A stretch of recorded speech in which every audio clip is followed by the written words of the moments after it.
ఉచిత పథకాలతో పరాన్న జీవులను సృష్టిస్తున్నామా? నిజంగా ఉచితంగా మేము పథకాలు చేయొద్దని ప్రశ్నించడము. పార్టీలు సొంతంగా ఆలోచన చేయాలి. మహిళలకు నెలకు 2500 ఇస్తాం. ఎందుకు ఇస్తాము? ఏ మహిళలకు ఇస్తాము? పోనీ ఏది దివ్యాంగులకు ఇస్తున్నారంటే పాపం వాళ్ళు పని చేసుకోలేరు. దివ్యాంగులు సమాజంలో వాళ్ళకు గుర్తింపు కావాలి. ఓ కళ్ళు కనబడని వాళ్ళు, లేకపోతే చెవులు వినబడని వాళ్ళు, వాళ్ళకు అనేకమైనటువంటి అవమానాలు ఉంటాయి. వాళ్ళకి కావాల్సినటువంటి సమాజంలో ఆత్మగౌరవంతో బతకడం కోసం దివ్యాంగులకి సహాయం చేస్తుంది అనేటువంటి మాట ప్రభుత్వము. అది అవసరం కూడా. ఇది మహాభారతంలో రాజకీయం చేసేటప్పుడు ప్రజల్లో ఎవరికి అట్లాంటివి ఇవ్వాలనేటువంటిది కూడా ఆ రోజుల్లో కూడా ఉంది. ఇది ఆ రోజుల్లో కూడా ఉంది. ఏ విధంగా పరిపాలన చేయాలనేటువంటి అంశం కూడా లేదు. అనేక మంది అంటే ఇంకా కొన్ని తరాల నుంచి వాళ్ళకు ₹1 కూడా లేకుండా, ఆస్తు లేకుండా, భూమి లేకుండా, జాగ లేకుండా మొత్తం వెట్టి చాకరీ చేస్తున్నటువంటి వాళ్ళను ఆ పేదరికం నుంచి తీసుకురావడానికి కొన్ని పథకాలు ఇవ్వడంలో, ఇప్పుడు అంత్యోదయ చివరి వ్యక్తికి, బంతిలో ఉన్నటువంటి చివరి వ్యక్తికి, లేకపోతే సమాజంలో మొత్తం అన్యాయానికి గురవుతున్నటువంటి వ్యక్తులని ఆదుకోవడం కోసం కొన్ని పథకాలు పెట్టడంలో తప్పులేదు. అవి కూడా ఉచితంగా కాకుండా వాళ్ళ యొక్క పని సామర్థ్యాన్ని పెంచే విధంగా, వాళ్ళ యొక్క పనిని పెంచే విధంగా, వాళ్ళ యొక్క సేవలను వినియోగించుకొని, అంటే ఇంట్రెస్ట్ లేకుండా డబ్బులు ఇవ్వడం లాంటిది ఉంటుంది చూసారా, అట్లా వాళ్ళకు పనులు ప్రోత్సాహకాలు ఇచ్చి, వాళ్ళకు పని కల్పించి, వాళ్ళకు 3 పూట్ల తిండి కల్పించే విధంగా కొన్ని చేస్తే బాగుంటుంది. కొంతకాలం పాటు వాళ్ళకు తిండి తిప్పలు పెరిగి అంటే మొత్తం బక్కచిచ్చిపోయినటువంటి వాళ్ళతో పని చేయించుకోవాలంటే కష్టమవుతుంది. కనీసం వాడు బతికి వాడు తినేలాగా ఉండి వాడికి 3-4 రోజులు తిండి పెట్టి వాడు మంచిగా అయిపోయిన తర్వాత, శరీరం మంచిగా అయిన తర్వాత అప్పుడు వాళ్ళతో పని చేయించుకొని తగినంత కూలీ ఇవ్వడము, అవసరమైతే ప్రోత్సాహకంగా మరింత ఇవ్వడం అనేటువంటిది పద్ధతి. ఉచిత పథకాలు. మాకు ఓట్లు పడాలి, మాకు ఓట్లు పడడం కోసం మేము అవతల వాళ్ళ కోసం ఏదైనా చేస్తాం. ఇలా మళ్ళా మతపరమైనటువంటి అపీస్మెంట్స్ కూడా మొదలవుతుంటాయి. ఏ కులాల పరమైనటువంటి విభజనలు వచ్చేస్తుంటాయి. ఏది పడితే అది చేస్తామనేటువంటి వస్తాయి. మహిళల ఓట్ల కోసం స్కూటీలు ఇస్తాం, లేకపోతే మహిళలకు నెలకు 2000 ఇస్తాం, 3000 ఇస్తాం, మగవాళ్ళకు ఇది ఇస్తాం, వాళ్ళకు పంచలు ఇస్తాం, వీళ్ళకి చీరలు ఇస్తాం, కథం అయిపోతుంది. ఓట్ల కోసం ఎంత దూరమైనా దిగజారుతున్నారు. ప్రజల అవసరాలేంటి? రైతులకు ప్రోత్సాహకాలు ఇవ్వండి.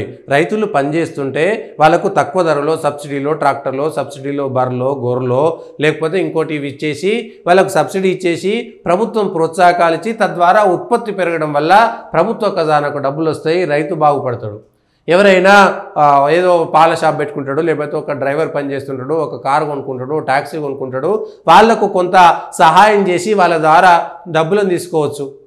లేకపోతే వాళ్ళందరికీ ₹1,00,000 సాయం చేసి మళ్ళీ తిరిగి 1,00,000 కట్టండి, వాటికి సంబంధించినటువంటి ఇంట్రెస్ట్ లేకుండా రుణాలు ఇస్తామనేటువంటి మాట చెప్పొచ్చు. లేకపోతే ఓ చేనేత వాళ్ళకో, లేకపోతే చెప్పులు కుట్టేటువంటి వాళ్ళకో, లేకపోతే గొర్రెలు పెంచుకునేటువంటి వాళ్ళకో, బర్రెలు పెంచుకునేటువంటి వాళ్ళకో, ఇట్లా అనేకమైనటువంటి కుటీర పరిశ్రమలుగా ఉన్నటువంటి భారత సాంప్రదాయ కుండలు చేసుకునేటువంటి వాళ్ళు ఉంటారు. వాళ్ళకు కొంత ప్రోత్సాహకాలు ఇవ్వండి, వాళ్ళకు కొత్త కొత్త నైపుణ్యాలు నేర్పించండి. ప్రజలకి ప్లాస్టిక్ని తరిమికొట్టే విధంగా కుండలని, చేనేతకు సంబంధించినటువంటి వాడిని, లేకపోతే ఒక వడ్రంగి ఉంటాడు, ఒక ఇనుప పని చేసేటువంటి వాళ్ళు ఉంటారు, ఒక కంసాలి ఉంటారు, ఇట్లా చేనేత వాళ్ళు ఉంటారు, రైతులు ఉంటారు, అనేక మంది ఉంటారు కదా. అల్లికలు, కుటీర పరిశ్రమలుగా ఉండేటువంటి వాళ్ళకి సాయం చేసి తద్వారా చేస్తే బాగుంటుంది. కూలీలు, దినసరి వాళ్ళకి ఏదో రకంగా సాయాలు చేయండి. కానీ ఉచిత పథకాలు ఇచ్చేసి ఏం లేదు, ఏం చేస్తున్నారా, నువ్వు ఏం పని చేస్తున్నారంటే నేనేం పని చేయాల్సినటువంటి అవసరం లేదు, నాకు నిరుద్యోగ వృత్తి నెలకు 3000 వస్తాయి, 35 ఏళ్ళు రాలే, సో నెలకు 3000 వస్తాయి, మా నాయనకు ఓ పెన్షన్ వస్తుంది, మా అమ్మకు ఓ పెన్షన్ వస్తుంది, అయిపోయింది. ఎకరం జాగా ఉంది, ఎకరం జాగాకి ఎంత రైతు బంధో రైతు భరోసానో పడుతుంది, అయిపోయింది. లేకపోతే ఈ పలానా లోన్లో ఫ్రీగా వస్తుంది. చెల్లె పెళ్లి ఎట్లా చేస్తారంటే కళ్యాణ లక్ష్మి వస్తుంది, తులం బంగారం వస్తుంది. నువ్వు ఎట్లా పెళ్లి చేసుకుంటారంటే నాకు భార్య వస్తుంది, ఆమె పేరు మీద కళ్యాణ లక్ష్మి వస్తుంది, అక్కడ ₹1,00,000 వస్తాయి, మళ్ళీ తులం బంగారం వస్తుంది. నువ్వు మళ్ళీ ఏంది తింటావు అంటే కేంద్రం ఉచితంగా బియ్యం ఇస్తుంది కాబట్టి మనిషికి 6 కిలోల రూపాయలు బియ్యం వస్తుంటాయి. మరి ఇంకేం పని చేస్తాడంటే ఏ రాజకీయ నాయకుడికి జై కొట్టినా బీరు తాపిస్తాడు, బిర్యానీ తినిపిస్తాడు, అయిపోతుంది. మరి పని చేయాల్సినటువంటి అవసరం ఏమొచ్చింది?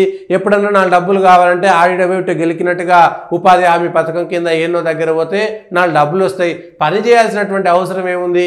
ఈ పథకం కింద అది వస్తుంది, ఆ పథకం కింద ఇది వస్తుంది, ఈ పథకం కింద ఇది వస్తుంది, అయిపోయింది. అన్ని పథకాల కింద అన్నీ వచ్చేస్తాయి. నేను పని చేయాల్సినటువంటి అవసరం ఏమున్నది? ఏం పని చేయాలి? ఏం చేస్తాం? పిల్లలకి ఉచితంగా బడి పోతుంది, అయిపోయి వాళ్ళకే స్కాలర్షిప్ వస్తుంది, పిల్లలకి బల్ల మధ్యాహ్నం భోజనం పథకం పెడతారు, లేకపోతే అంగన్వాడీలలో ఉచితంగా గుడ్లు ఇస్తారు, ఉచితంగా పాలు పోస్తారు, అంగన్వాడీలో చేర్పిస్తాము, తర్వాత బడికి పోతే పొద్దున టిఫిన్ పెడతారు, మధ్యాహ్నం అన్నం పెడతారు, అయిపోయింది. పిల్లలకి అది కావాల్సింది ఉంది, గవర్నమెంట్ స్కాలర్షిప్లు ఇస్తుంది. తర్వాత ఇంకా నేను చేయాల్సినటువంటి పనులు ఏంటి, ఎందుకు, ఏ అవసరము, ఇప్పుడు నేను 1000 లక్షలు కూడబెట్టుకోవాలి అవసరం ఏముంది? ఇది జనాలలో మనస్తత్వంలో వచ్చినటువంటి కథ. పిల్లలు పుడితే పిల్లలకు ఉచిత పథకాలు, లేకపోతే పిల్లలు పుట్టినప్పుడు హాస్పిటల్లో గవర్నమెంట్ దవాఖానలు ఉన్నాయి, మళ్ళీ ఆ కిట్టు ఈ కిట్ అని మళ్ళీ అవి డబ్బులు వస్తుంటాయి. ఒకవేళ ఏది గర్భవతితో ఉందంటే అంగన్వాడీ నుంచి వాళ్ళకి కావాల్సినటువంటి అవి వస్తుంటాయి, గుడ్లు పాలు అవి వస్తుంటాయి. ఎక్కడ అంటే ప్రతి ఒక్కరికి పుట్టినప్పటి నుంచి చనిపోయేదాకా ఏదో ఒక డబ్బులు వచ్చేస్తూనే ఉంటాయి. ఏం లేకపోతే ఏ రాజకీయ నాయకుడికే 2-3 సార్లు జై కొడితే వాడే ఓటుకు 2000 ఇస్తాడు, మళ్ళీ రోజు తిరిగినందుకు కళ్ళు వస్తాడు, సార వస్తాడు, బోవ పెడతాడు నెల రోజులు.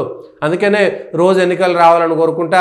ఒకసారి ఎమ్మెల్యే ఎన్నికలు నెల రోజులు పొద్దుపోతుంది, ఎంపీ ఎన్నికలు నెల రోజులు పొద్దుపోతుంది, వాడో వీడో ఇచ్చినటువంటి డబ్బులు 2-3 వేలు మిగిలించుకుంటాం. అయిపోయా. మనకి ఎందుకు ఖర్చు? ఏం ఖర్చు? ఎవడో కూరగాయలు ఇస్తాడు, ఊర్లలో ఇంత తొక్కు పెట్టుకొని తింటాం, అయిపోతుంది. లేనప్పుడు ఉన్నప్పుడు రాజకీయ నాయకులు చేస్తారు. సర్పంచ్ ఎన్నికలు వస్తే వాడే దాగిపిస్తాడు, తర్వాత ఎంపీటీసీ ఎన్నికలు వస్తే వాడే దాగిపిస్తాడు, ఎమ్మెల్సీ ఎన్నికలు వస్తే తిరిగితే వాడే దాగిపిస్తాడు. అయిపోయా. అంటే 5 ఏళ్ళ దాకా వానికి ఏం పని చేయకపోయినా నిత్యం తాగుడు తినుడు ఉచిత పథకాల ద్వారా వచ్చేస్తుంది. నాకు పని చేయాల్సినటువంటి అవసరం ఏముంది? అట్లా ప్రజలను సోమరులుగా చేస్తున్నటువంటి పథకాలపైన ఆలోచన చేయాల్సినటువంటి అవసరం కూడా ఉంది.